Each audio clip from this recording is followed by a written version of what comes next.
வேந்தரின் உச்சிவேளை பகல் செய்திகளுக்காக பிரவீணா. முதலில் தலைப்புச் செய்திகள். 83 ஆண்டுகளுக்கு பிறகு மேட்டூர் அணையில் தூர்வாரும் பணி முதல்வர் பழனிசாமி தொடக்கி வைத்தார்.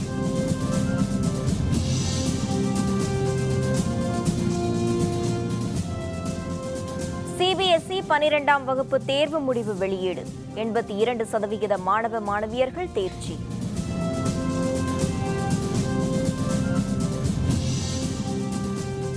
இயற்கையை பாதுகாப்பது அவசியம், பிரதமர் மோடி வலியுறுத்தல்.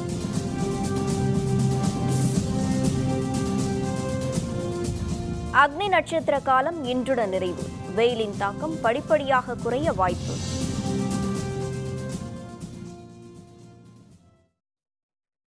எண்பத்து 3 ஆண்டுகளுக்கு பிறகு மேட்டூர் அணையில் தூர்வாரும் பணியை முதல்வர் பழனிசாமி இன்று தொடக்கி வைத்தார். 1934ஆம் ஆண்டு கட்டப்பட்ட மேட்டூர் அணை மூலம் காவிரி டெல்டா மாவட்டங்களில் உள்ள 16 லட்சம் ஏக்கர் விளைநிலங்கள் பாசன வசதி பெறுகின்றன. அடுத்த வாரம் பருவமழை தொடங்க உள்ளதால் மேட்டூர் அணையை தூர்வார தமிழக அரசு திட்டமிட்டது. வெள்ளப்பெருக்கு மற்றும் மழை காரணமாக 20% அளவுக்கு சகதி படிந்துள்ளதாக கணக்கிடப்பட்டுள்ளது. இதனையடுத்து 83 ஆண்டுகளுக்கு பிறகு முதன்முறையாக மேட்டூர் அணையில் தூர்வாரும் பணியை முதல்வர் பழனிசாமி இன்று தொடக்கி வைத்தார். பின்னர் செய்தியாளர்களிடம் பேசிய பழனிசாமி, வறட்சியொட்டி தமிழகத்தில் உள்ள ஏரிகள் குளங்களை தூர்வாரும் பணியை மேற்கொள்ள திட்டமிடப்பட்டிருப்பதாக தெரிவித்தார். மேட்டூர் அணையைப் போல மற்ற அணைகளையும் தூர்வார நடவடிக்கை எடுக்கப்படும் என்றும் அவர் கூறினார். மேட்டூர் அணையில் இருந்து முதற்கட்டமாக 1 லட்சம் கனமீட்டர் வண்டல் மண் விவசாயிகளுக்கு இலவசமாக வழங்கப்படும் என்றும் முதல்வர் தெரிவித்தார். 1934ஆம் ஆண்டு கட்டி முடிக்கப்பட்ட இந்த மேட்டூர் அணை இதுவரை யாரும் தூர்வாரப்படவில்லை. மக்களுக்கு தேவையான குடிநீர் பிரச்சனை தீர்ப்பதற்கும் விவசாயிகளுக்கு தேவையான நீரை சேமிப்பதற்கும் முதற்கட்டமாக இந்த அணை தூர்வாருகிற பணி நடைபெறுகின்றது. இன்னும் அதிக அளவிலே பல்வேறு இடங்களிலே இந்த தூர்வார் பணிகள் மேற்கொள்ளப்பட்டு விவசாயிகளுக்கு எந்த அளவுக்கு இந்த வண்டல் மண் தேவையோ அந்த அளவுக்கு அவர்களுக்கு அள்ளுவதற்கு அரசு அனுமதி அளித்திருக்கின்றது. மேட்டூர் அணை தூர்வாரும் நிகழ்ச்சியில் அமைச்சர்கள் தங்கமணி, KP அன்பழகன், சரோஜா, வருவாய் நிர்வாக ஆணையர் சத்யகோபால், பொதுப்பணித்துறை அரசு முதன்மை செயலர் SK பிரபாகர், சேலம் மாவட்ட ஆட்சியர் சம்பத் உள்ளிட்டோர் கலந்து கொண்டனர். மேட்டூர் அணை தூர்வாரும் பணியை வரவேற்பதாகவும் இந்த பணியினை மழைக்காலம் துவங்கும் முன்பு துவங்கியிருக்கலாம் எனவும் மத்திய அமைச்சர் பொன் ராதாகிருஷ்ணன் தெரிவித்துள்ளார். சேலத்தில் செய்தியாளர்களுடன் பேசிய அவர், மேட்டூர் அணை தூர்வாரி அதிலிருந்து எடுக்கப்படும் மண் மற்றும் மணல் ஆகியவற்றில் முறைகேடு நடைபெறாமல் விவசாயிகள், மண்பாண்ட தொழிலாளர்களுக்கு உதவும் வகையில் இருக்க வேண்டும் என்று கேட்டுக்கொண்டார். ஆற்றுப்படுகையில் அரசே மணல் விற்பனையை செய்வது சிறப்பாக இருந்தாலும் நுகர்வோருக்கு விற்பனை செய்யப்படும் மணல் விலை அதிகரிக்காமல் இருக்க நடவடிக்கை எடுக்க வேண்டும் என்று தெரிவித்தார். 10,000 கோடி ரூபாய் மதிப்பீட்டில் மேம்படுத்த திட்டமிட்ட கிழக்கு கடற்கரை சாலை பணிகளை மாநில அரசு மேற்கொள்ளாததால் தடை ஏற்பட்டு இருப்பதாக கூறினார். திமுக செயல் தலைவர் ஸ்டாலின் அரசியல் ஆதாயத்திற்காக விவசாயிகள் கூட்டத்தை நடத்தி அரசியல் நோக்கத்துடன் பிரதமரை சந்திக்க முயன்றதாக பொன் ராதாகிருஷ்ணன் குற்றம் சாட்டினார். திராவிட முன்னேற்ற கழகத்திலிருந்து விவசாயிகள் சம்பந்தமான ஒரு கூட்டம், அந்த கூட்டப்பட்டதற்கு கூட்டணிக்கான அஸ்திவாரம்னு சொல்லிட்டு அங்க போனவங்களே பேசுறாங்க. அப்படின்னா அது நிச்சயமா விவசாயிகளுக்குள்ள கூட்டம் இல்லை. உங்களுடைய அரசியல் ஆதாயத்திற்காக ஒரு கூட்டத்தை கூட்டிக்கிட்டு பல்வேறு விஷயங்களை நீங்க வந்து சைட்ல சேர்க்க முயற்சி பண்றீங்க. நீங்களே சொல்றீங்க அரசியல் அப்படின்னு சொல்லிட்டு எப்படி நியாயப்படுத்த முடியும்? கருணை மதிப்பெண் வழங்குவது தொடர்பான பிரச்சினையில் சிறிய கால தாமதத்துக்கு பிறகு சிபிஎஸ்இ 12ஆம் வகுப்பு தேர்வு முடிவுகள் இன்று வெளியாகியுள்ளது. இதில் நாடு முழுவதும் 82% மாணவ மாணவிகள் தேர்ச்சி பெற்றுள்ளனர். சிபிஎஸ்இ எனப்படும் மத்திய இடைநிலை கல்வி வாரியத்தின் 12ஆம் வகுப்பு பொதுத் தேர்வுகள் கடந்த மார்ச் மாதம் 9ஆம் தேதி தொடங்கி ஏப்ரல் மாதம் 29ஆம் தேதி முடிவடைந்தது. இந்த தேர்வை நாடு முழுவதும் 10,98,000க்கும் மேற்பட்ட மாணவ மாணவியர் எழுதினர். மாநில பாடத்திட்டத்தில் +2 தேர்வு முடிவுகள் வெளியாகி 2 வாரங்கள் முடிந்த நிலையில் சிபிஎஸ்இ தேர்வு முடிவுகள் வெளியாவது காலதாமதமானதால் மாணவர்கள் கவலையடைந்தனர். தேர்வில் கடினமான கேள்விகள், தவறான கேள்விகள் கேட்கப்பட்டிருந்தால் கருணை மதிப்பெண் வழங்குவது பல ஆண்டு காலமாக நடைமுறையில் இருந்து வருகிறது. கருணை மதிப்பெண் முறை இந்த ஆண்டு முதல் ரத்து செய்யப்படும் என சிபிஎஸ்இ நிர்வாகம் அறிவித்தது. இதை எதிர்த்து தில்லி உயர்நீதிமன்றத்தில் பொதுநல வழக்கு தொடரப்பட்டது. கருணை மதிப்பெண் முறையை நிகழாண்டில் தொடருமாறும் அடுத்த ஆண்டில் ரத்து நடவடிக்கையை நடைமுறைப்படுத்துமாறும் தில்லி உயர்நீதிமன்றம் உத்தரவிட்டது. சிபிஎஸ்இ நிர்வாகம் முடிவெடுப்பது தள்ளிப்போனதால் 12ஆம் வகுப்பு தேர்வு முடிவுகள் அறிவிப்பதில் தாமதம் ஏற்பட்டது. இந்நிலையில் இந்த ஆண்டு கருணை மதிப்பெண் முறையை தொடரவும் உயர்நீதிமன்றத்தின் உத்தரவை எதிர்த்து மறுமுறையீடு செய்வதில்லை எனவும் சிபிஎஸ்இ முடிவு செய்தது. இதையடுத்து மாணவ மாணவிகளின் எதிர்பார்ப்பை நிறைவு செய்யும் வகையில் சிபிஎஸ்இ 12ஆம் வகுப்பு தேர்வு முடிவுகள் இன்று வெளியானது.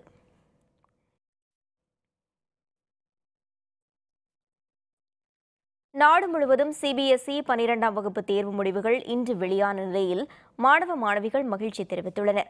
சென்னையில் உள்ள SBOA பள்ளி மாணவி பெனிட்டா 490 மதிப்பெண்கள் பெற்று பள்ளியில் முதலிடம் பெற்றுள்ளார். இதுகுறித்து கூறிய மாணவி பெனிட்டா, பள்ளியில் முதல் மாணவியாக வந்தது தமக்கு மகிழ்ச்சி அளிப்பதாகவும் தமக்கு உறுதுணையாக இருந்த அனைவருக்கும் நன்றி தெரிவிப்பதாக குறிப்பிட்டார். இன்னைக்கு சிபிஎஸ்இ ரிசல்ட்ஸ் வந்தது. எனக்கு ஸ்கூல் ஃபர்ஸ்ட் வந்திருக்கு, அதான் 490. I would like to thank God. Next my parents were very supportive and my brother and my school teachers. இந்த வருஷம் பேப்பர்ஸ் வந்து லைட்டாக கொஞ்சம் டஃப்பாக தான் இருந்தது. மேக்ஸ் ஆனால் ஈஸியாக தான் இருந்தது கம்பேரிட்டிவ்லி. அடுத்த கட்டமாக I'm going to do CA. I've actually come from my CPT class now. So CA தான் நெக்ஸ்ட் பண்ண போகிறேன். CBSE 12th result in வந்ததில் 100% result we have got. 100% I'm thankful to my teachers. Teachers வந்து இண்டிவிஜுவலாக ஒரு ஸ்டூடெண்ட்ஸை பார்த்து அவங்களுக்கு என்ன குறைன்னு பார்த்து அவங்களுக்கு அந்த இதில் எக்ஸ்ட்ரா கோச்சிங் கொடுத்து கொண்டு வந்ததுனால தான் இந்த ரிசல்ட். இப்போ ரிசல்ட் நான் எக்ஸ்பெக்ட் பண்ணதை விட எனக்கு கொஞ்சம் ஜாஸ்தியாக தான் வந்திருக்கு. So I got 432 with 86.4 something percentage. So I am happy with it. இயற்கையை பாதுகாக்கும் வகையில் மக்கள் இயற்கையுடன் இணைந்து செயல்பட வேண்டும் என்று பிரதமர் மோடி கேட்டுக் கொண்டுள்ளார்.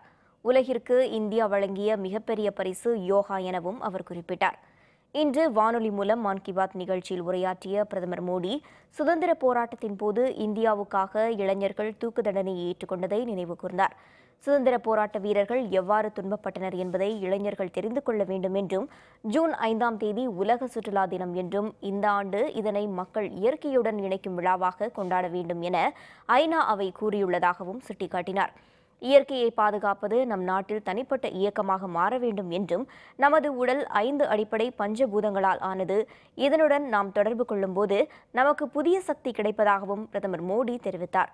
சுற்றுச்சூழலை நாம் பாதுகாத்தால் அதன் பலனை நமது தலைமுறை அனுபவிக்கும் என்று குறிப்பிட்ட பிரதமர் மோடி, இயற்கை மீதான அன்பை வெளிப்படுத்தவும் இயற்கையை வழிபடவும் நம் நாட்டில் ஏராளமான விழாக்கள் வழிபாடுகள் உள்ளதாகவும் அவர் குறிப்பிட்டார்.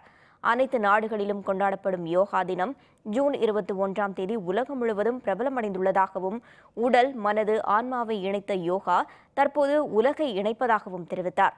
மக்கள் மன அழுத்தம் இல்லாத வாழ்க்கையை வாழ யோகா உதவுவதாகவும் பிரதமர் மோடி கூறினார்.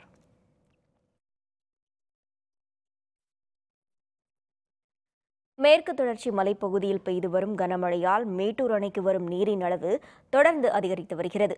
மேற்கு தொடர்ச்சி மலையில் நீர்பிடிப்பு பகுதிகளில் மழை தொடர்ந்து பெய்து வருகிறது. இதன் காரணமாக மேட்டூர் அணையின் நீர்மட்டம் ஒரே நாளில் 1 அடி உயர்ந்துள்ளது. மேட்டூர் அணைக்கு நீர்வரத்து 2329 கன அடியிலிருந்து 4169 கன அடியாக அதிகரித்துள்ளது. அணையின் நீர்மட்டம் 21.86 அடியாகவும் நீரிருப்பு 4.65 TMC-ஆகவும் உள்ளது. அணையிலிருந்து குடித்தண்ணீருக்காக வினாடிக்கு 500 கன அடி நீர் வெளியேற்றப்பட்டு வருகிறது. இதனிடையே கிருஷ்ணகிரியில் பெய்து வரும் தொடர் மழை காரணமாக KRB அணைக்கு நீர்வரத்து அதிகரித்துள்ளது. மொத்தம் 52 அடி கொள்ளளவு கொண்ட KRB அணையில் தற்போது 43 அடிக்கு நீர்மட்டம் உயர்ந்துள்ளது. அணைக்கு நீர்வரத்து 867 கன அடியாகவும் நீர் வெளியேற்றம் 12 கன அடியாகவும் உள்ளது.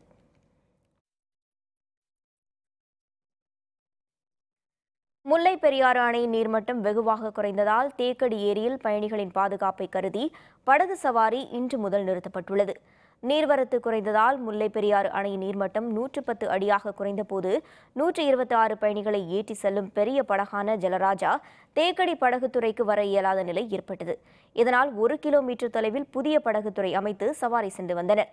தற்போது முல்லை பெரியாறு அணை நீர்மட்டம் 108.70 அடியாக குறைந்துவிட்டது. இதனால் ஏரியில் படகு பாதையில் தண்ணீருக்கு அடியில் உள்ள மரக்கட்டைகள் வெளியே தெரிகின்றன. படகுகள் பாதுகாப்பாக செல்ல உகந்தது அல்ல என்பதால் இன்று முதல் சுற்றுலா செல்லும் அனைத்து படகுகளும் நிறுத்தப்படுவதாக கேரள சுற்றுலா வளர்ச்சிக் கழகம் மற்றும் கேரள வனத்துறை அலுவலர்கள் தெரிவித்தனர். தேக்கடியில் நீர்மட்டம் மீண்டும் அதிகரிக்கும் வரை இன்று முதல் அனைத்து சுற்றுலா படகுகளும் நிறுத்தி வைக்கப்படுவதாகவும் தங்களது சுழற்சி பணிக்காக சிறு படகுகள் மட்டுமே இயக்கப்படும் என அலுவலர்கள் தெரிவித்தனர்.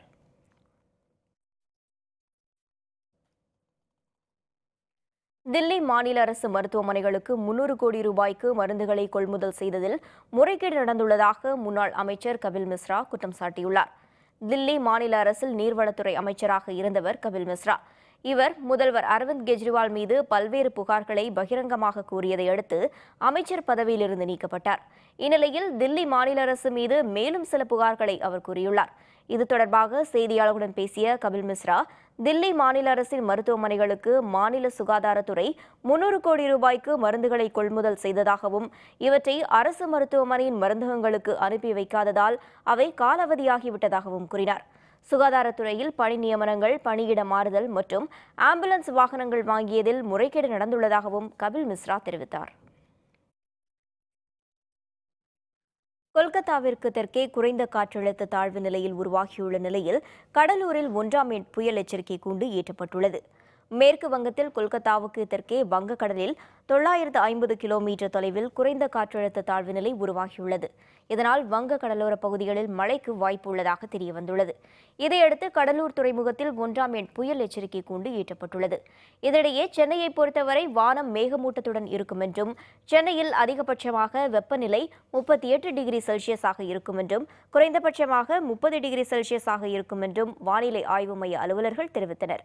வெப்பசலனத்தால் தமிழகம், புதுச்சேரியில் ஓரிரு இடங்களில் மழைக்கு வாய்ப்புள்ளதாகவும் கூறினர். கடந்த 24 மணி நேரத்தில் கொடைக்கானலில் அதிகபட்சமாக 50 மில்லிமீட்டர் மழை பதிவாகியுள்ளது. தமிழகத்தில் கடந்த ஒரு மாதமாக மக்களை வாட்டி வதைத்த அக்னி நட்சத்திர வெயில் இன்றுடன் நிறைவு பெறுகிறது. கடந்த 4ஆம் தேதி தொடங்கிய அக்னி நட்சத்திரம் எனும் கத்திரி வெயில் காரணமாக கடந்த 25 நாட்களாக தமிழகத்தின் பெரும்பாலான நகரங்களில் வெயில் 100 டிகிரிக்கும் அதிகமாக பதிவானது. வேலூர், திருத்தணி உள்ளிட்ட சில நகரங்களில் 110 டிகிரிக்கும் அதிகமாக வெயில் வாட்டி வதைத்தது. இதுகுறித்து விரிவான தகவல்களை தருகிறார் நமது செய்தியாளர் விக்னேஷ். கடந்த 25 நாட்களாக பொதுமக்களை வாட்டி வதைத்து வந்த அக்னி நட்சத்திரம் என்று சொல்லக்கூடிய கத்திரி வெயில் இன்றோடு முடிவடைகிறது. இதன் காரணமாக வெயிலின் தாக்கம் படிப்படியாக குறையும் என எதிர்பார்க்கப்படுகிறது. தமிழகத்தை பொறுத்தவரை கடந்த ஒரு மாத காலமாகவே வெயிலின் தாக்கம் அதிக அளவில் இருந்ததால் பொதுமக்கள் வெளியே செல்ல முடியாமல் மிகவும் சிரமப்பட்டு வந்தனர். அதாவது பல்வேறு மாவட்டங்களில் மதிய வேளைகளில் அதிகபட்சமாக வெயில் பதிவாகி இருந்ததையும் நம்மால் பார்க்க முடிகிறது. சென்னையை பொறுத்தவரை பல்வேறு முக்கிய சாலைகளிலும் கூட மதிய வேளைகளில் வெளியே செல்வதை பொதுமக்கள் தவிர்த்து வந்தனர். வெப்ப காற்று வீசி வருவதன் காரணமாக வாகனங்களில் செல்ல முடியாத சூழலுக்கும் பொதுமக்கள் தள்ளப்பட்டிருந்தனர். இந்த நிலையில் கடந்த 4ஆம் தேதி தொடங்கிய இந்த கத்திரி வெயில் இன்றோடு முடிவடைகிறது. எனவே இனி வரும் காலங்களில் படிப்படியாக வெயிலின் தாக்கம் குறையும் என எதிர்பார்க்கின்றனர். மேலும் இந்த கோடை காலத்தில் கோடை மழை பெய்தால் வெயிலின் தாக்கம் மிகவும் குறைந்திருக்கும் என்பது பொதுமக்களின் எதிர்பார்ப்பாக இருந்தது. இதனால் வரை கோடை மழை பெய்யாமல் இருந்த நிலையில் இனி வரும் காலங்களிலாவது கோடை மழை பெய்ய வேண்டும் என்பது பொதுமக்களின் எதிர்பார்ப்பாக இருக்கிறது. வெயிலெலாம் பயங்கரமாக இருக்குது. வண்டி ஓட்ட முடியல. ரொம்ப 100க்கு மேலே டிகிரி அடிக்குது. வண்டி ஓட்டுறதுக்கு ரொம்ப கஷ்டமாக இருக்குது. மழை கிட்ட பெஞ்சால் தான் எதனா ஓரளவுக்கு கொஞ்சம் வெயிலுக்கு எல்லாம் கொஞ்சம் நல்லா ஃப்ரீயாக வரும். அக்னி நட்சத்திரம் இன்னையோட முடியுதுன்னு சொல்கிறாங்க. ஆனால் இன்றைக்கி தான் வெயில் நேற்றாவது கொஞ்சம் குறைவாக தெரிஞ்சு வெயில். நேற்றை விட இன்றைக்கி அதிகமான வெயிலாக இருக்குது. வெயில் எங்கேயும் போக முடியல. மெனக்கட்டு எதுவும் தோணும். சரியான வெயில், அதிகமான வெயில். இங்கே இந்த வருஷம் ரொம்ப வெயில். அதனால தண்ணி கஷ்டமும் ரொம்ப கஷ்டமாக இருக்குது. ரொம்ப கஷ்டப்படணும். இனிமேல் வெயில் குறையும்னு நினைக்கிறோம். அக்னி நட்சத்திரம் முடியுது, ஆனால் முடிஞ்ச மாதிரி தெரியல. எங்களுக்கு இப்போவும் வெயில் இருக்க மாதிரி தான் தெரியுது. வேந்தர் செய்திகளுக்காக சென்னையிலிருந்து ஒளிப்பதிவாளர் விஜயுடன் எஸ் விக்னேஷ். மாட்டு இறைச்சிக்கு மத்திய அரசு தடை திரும்ப பெற வைகோ வலியுறுத்தல். விவரம் விளம்பர இடைவேளைக்கு பிறகு.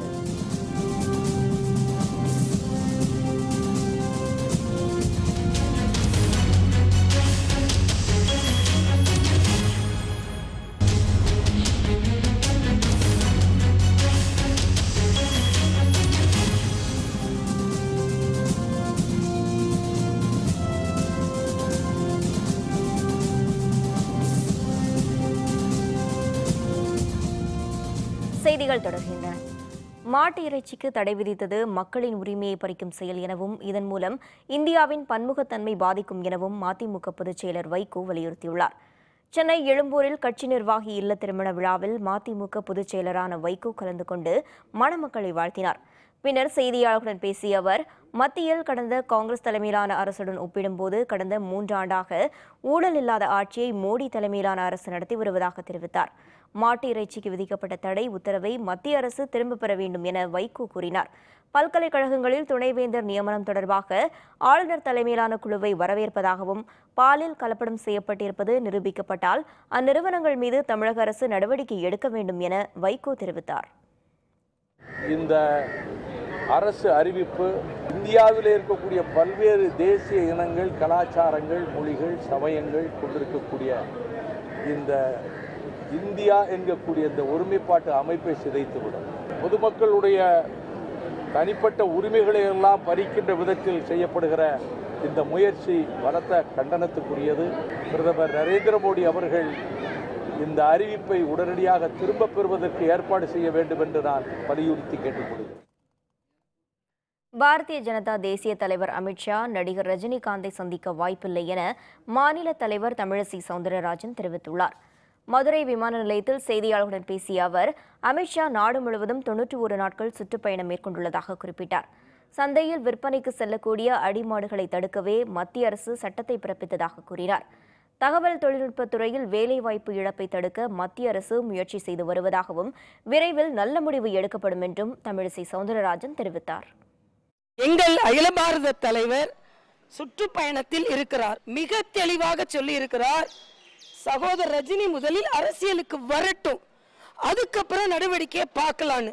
அப்போ எங்க தலைவர் தெளிவாக சொல்லி இருக்கிறார். யார் தெளிவற்ற நிலையில் இருக்கிறார்னு நீங்க தான் புரிஞ்சுக்கணும். மாட்டு இறைச்சிக்கு தடை விதிக்கும் விவகாரத்தில் மத்திய அரசு அனைத்து தரப்பு மக்களின் கருத்து கேட்க வேண்டும் என புதிய தமிழகம் கட்சி தலைவர் கிருஷ்ணசாமி வலியுறுத்தியுள்ளார். சென்னையில் நுங்கம்பாக்கத்தில் செய்தியாளர்களுடன் பேசிய அவர், மாட்டு இறைச்சிக்கு மத்திய அரசு விதித்த தடையால் தமிழகத்திலிருந்து கேரளாவுக்கு இறைச்சிக்காக மாடுகள் கடத்தப்படுவது தடுக்கப்படும் என தெரிவித்தார். தமிழகத்தில் மணல் தட்டுப்பாடு காரணமாக கட்டுமான பணிகள் பாதிக்கப்பட்டிருப்பதாகவும், மணல் தட்டுப்பாட்டை போக்க அரசு விரைந்த நடவடிக்கை எடுக்க வேண்டும் எனவும் கிருஷ்ணசாமி தெரிவித்தார். மாடுகளை இறைச்சிக்காக விற்கக்கூடாது என்று ஒரு அரசாணை பிறப்பித்திருக்கிறார். இந்தியா முழுமைக்கும் எண்ணற்ற மக்கள் இன்னும் மாட்டிறைச்சியை உணவாக கொள்கின்ற காரணத்தினாலே இந்த உத்தரவு பெரிய அளவுக்கு அவர்களுடைய உணவு பழக்க வழக்கத்திலே பாதிப்பை உண்டாக்கும். எனவே இந்த உத்தரவை முழுமையாக அமலாக்குவதற்கு முன்பாக அனைத்து தரப்பு மக்களுடைய கருத்துக்களையும் கேட்டறிந்து மத்திய அரசு இதை அமலாக்க வேண்டும் என்று வலியுறுத்துகிறேன்.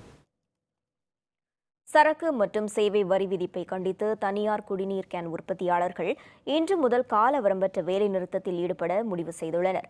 மத்திய அரசு சரக்கு மற்றும் சேவை வரியில் குடிநீர் கேன்களுக்கு 18% சேவை வரி விதித்துள்ளது. இதனை திரும்பப் பெற வலியுறுத்தி சென்னை, திருவள்ளூர், காஞ்சிபுரம் ஆகிய 3 மாவட்டங்களில் உள்ள தனியார் குடிநீர் கேன் உற்பத்தியாளர்கள் இன்று முதல் காலவரம்பற்ற வேலைநிறுத்தத்தில் ஈடுபட முடிவு செய்துள்ளனர். இன்று மாலை முதல் இந்த வேலைநிறுத்தம் தொடங்கும் என அறிவிக்கப்பட்டுள்ளது. குடிநீர் கேன் ஆலைகளை மூட வேண்டுமென அலுவலர்கள் வற்புறுத்துவதாகவும் தகவல் வெளியாகியுள்ளது. வேலைநிறுத்தம் காரணமாக சென்னை உள்ளிட்ட நகரங்களில் குடிநீர் கேன்களுக்கு தட்டுப்பாடு ஏற்படும் நிலை உருவாகியுள்ளது.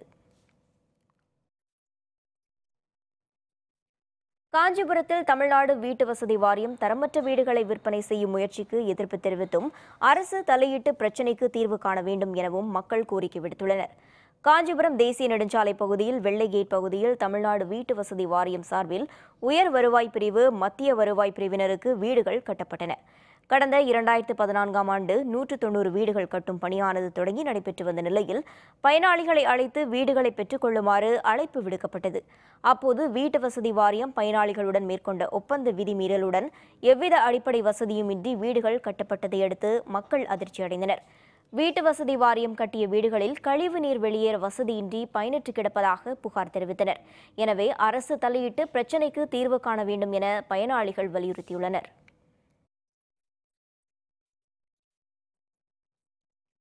கரூரில் உள்ள அருள்மிகு மாரியம்மன் கோவில் வைகாசி பெருவிழாவையொட்டி கம்பத்தில் புனித நீர் ஊற்றியும் கரும்பு தொட்டில் எடுத்தும் ஆயிரக்கணக்கான பக்தர்கள் தங்களது நேர்த்திக்கடனை செலுத்தினர். கரூரில் புகழ்பெற்ற அருள்மிகு ஸ்ரீ மாரியம்மன் கோவில் வைகாசி பெருவிழா கடந்த 14ஆம் தேதி கம்பம் நடுதல் நிகழ்ச்சியுடன் தொடங்கியது. மேலும் தொடர்ந்து அம்மனுக்கு சிறப்பு அலங்காரங்களும் சிறப்பு பூஜைகளும் நடைபெற்று வந்தன. இந்நிலையில் இன்று விழாவின் முக்கிய நிகழ்வான கம்பத்திற்கு புனித நீர் ஊற்றும் நிகழ்ச்சி நடைபெற்றது. அமராவதி ஆற்றில் அமைக்கப்பட்டிருந்த செயற்கை நீரூற்றிலிருந்து புனித நீர் எடுத்த பக்தர்கள் நீண்ட வரிசையில் காத்திருந்து அம்மனுக்கு எதிரே உள்ள கம்பத்திற்கு புனித நீரை ஊற்றி வழிபட்டனர். மேலும் குழந்தை பாக்கியம் இல்லாத தம்பதியினர் தங்கள் வேண்டுதல் நிறைவேறியதால் கரும்பு தொட்டில் எடுத்து அம்மனுக்கு நேர்த்திக்கடன் செலுத்தினர்.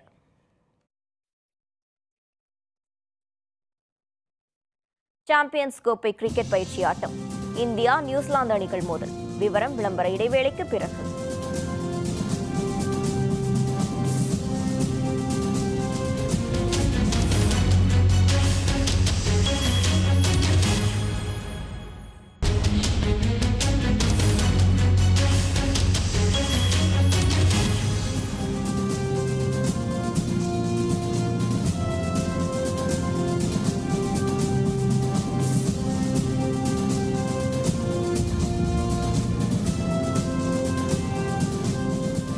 செய்திகள் தொடர்கின்றன. இனி அயலக செய்திகள்.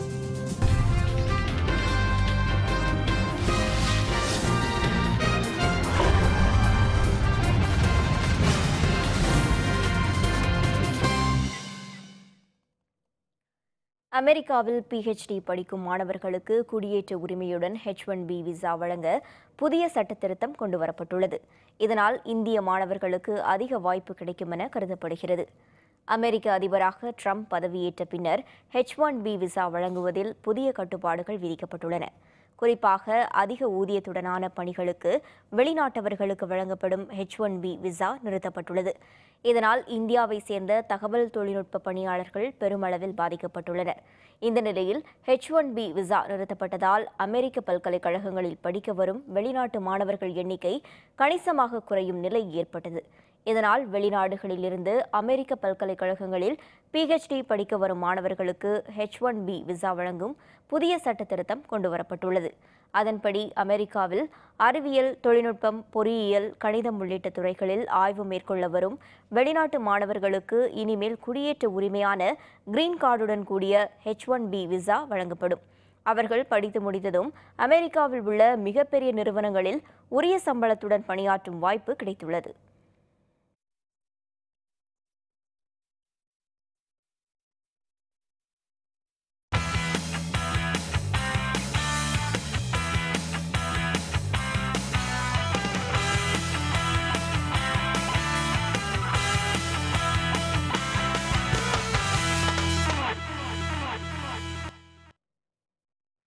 சாம்பியன்ஸ் கோப்பை கிரிக்கெட் போட்டிக்கான பயிற்சி ஆட்டத்தில் இன்று இந்தியா நியூசிலாந்து அணிகள் மோதுகின்றன.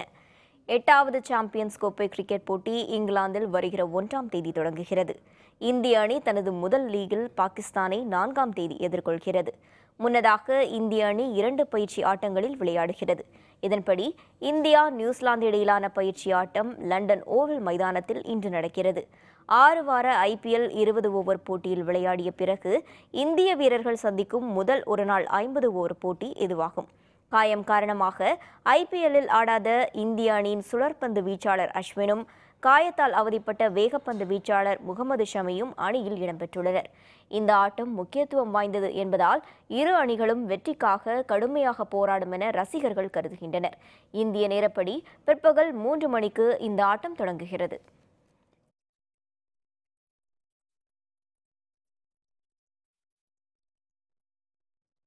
மீண்டும் தலைப்புச் செய்திகள். 83 ஆண்டுகளுக்கு பிறகு மேட்டூர் அணையில் தூர்வாரும் பணி முதல்வர் பழனிசாமி தொடக்கி வைத்தார்.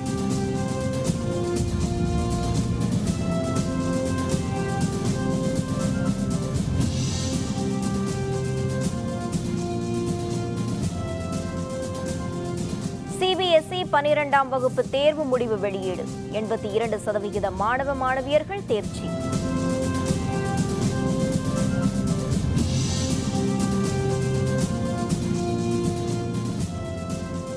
இயற்கையை பாதுகாப்பது அவசியம். பிரதமர் மோடி வலியுறுத்தல்.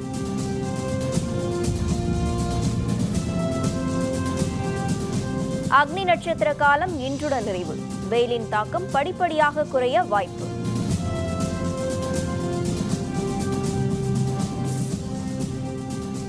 இத்துடன் வேந்தரின் உச்சிவேளை பகல் செய்திகள் நிறைவடைந்தன.